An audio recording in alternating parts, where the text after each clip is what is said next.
اس سنسان جگہ پر ہمارے علاوہ کوئی نہیں تھا۔ اس نے گاڑی میں ہی میرے ساتھ وہ سب کچھ کیا جو میری برداشت سے باہر تھا۔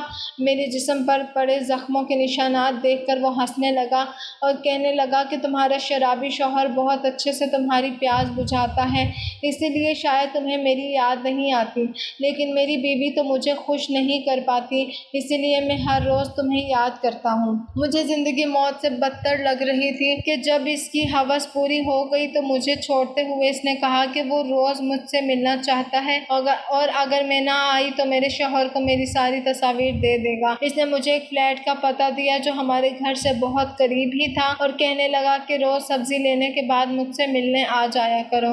میں بنا کچھ کہے روتی رہی تھی۔ میرے سر پر نہ باپ کا سایہ تھا نہ ماں کا۔ بھائی بھابھی نے پلٹ کر مجھے نہیں پوچھا تھا۔ شوہر میرا شرابی تھا۔ ساس کے لیے میں ایک مفت کی نوکرانی تھی۔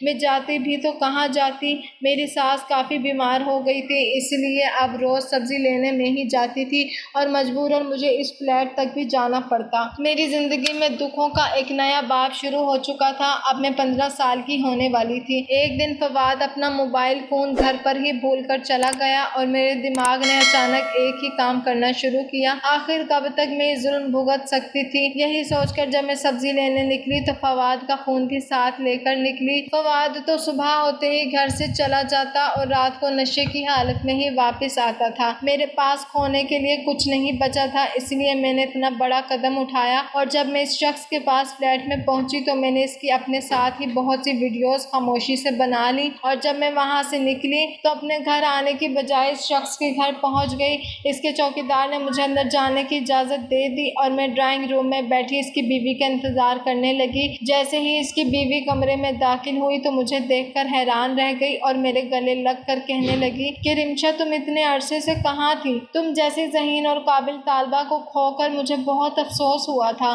اپنی ماں کے انتقال کے بعد تم نے اچانک ہی اسکول چھوڑ دیا اور اس کے بعد مجھے اچانک ہی پتہ چلا کہ تمہاری شادی ہو گئی ہے۔ تمہاری بھابھی نے تمہارے ساتھ بہت ظلم کیا۔ میڈم کے گلے لگ کر میں بھی رو پڑی تھی۔ کئی مہینوں کی اذیت آنسوؤں کے ذریعے نکل رہی تھی۔